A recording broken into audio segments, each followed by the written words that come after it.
So some people dream of spending their golden age of retirement traveling the world or spending more time with family. Others may even choose to embark on further studies for self-improvement. But not very many would consider going into med school.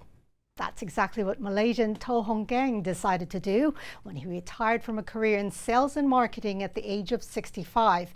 He joins us now from Cebu in the Philippines, where he's due to attend his white coat ceremony from Southwestern University at the age of 70.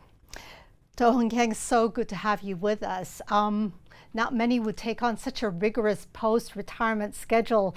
Why med school, and was this a long-time dream? Thank you. It's hard to explain this. I met some Indian student while I was traveling at about 64 years old. At the time, I was wondering what I should be doing when I retire. And it just dawned on me after meeting these two young Indian medical students in Kyrgyzstan. And dawned on me that, medicine could be what I should be doing when I retire. So at that time, of course, the dream was that, if I get some medical knowledge and if I become a doctor, then maybe I can join the Red Cross or I can join the Doctors of No Border. It's just dream. I have no idea, right, about all those stuff. And then worst come to the worst, whatever knowledge I have, maybe it can help me in my retirement to look after my own health and that of my family.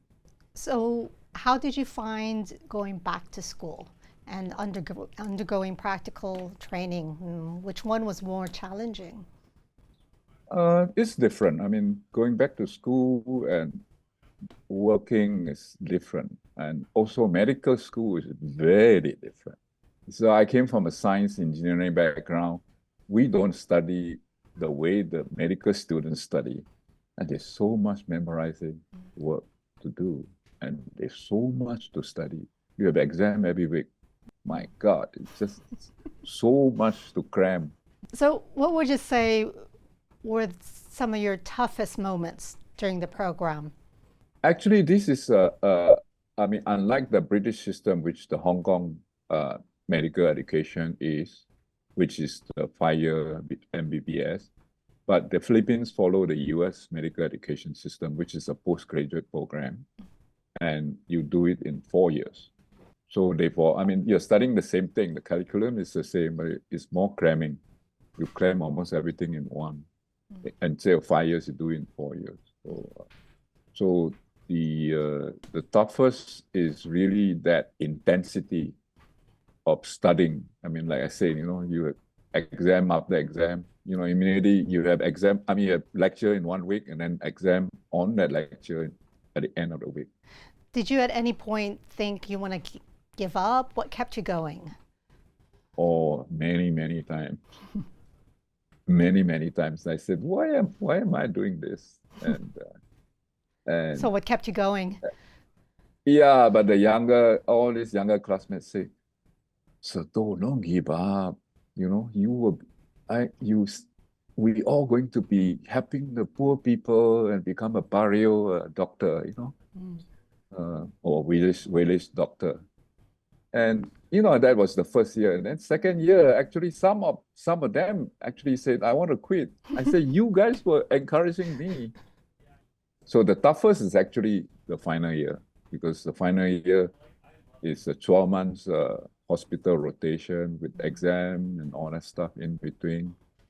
So, and then we have 24 hours, and then the next day we call previous, and then that can be 5 hours or 10 hours.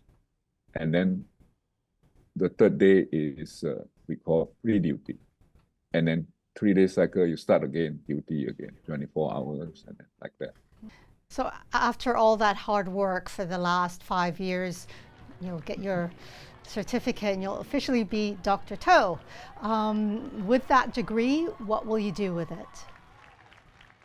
Actually, to be a licensed doctor, you still have to sit for the board exam and to do another year of internship.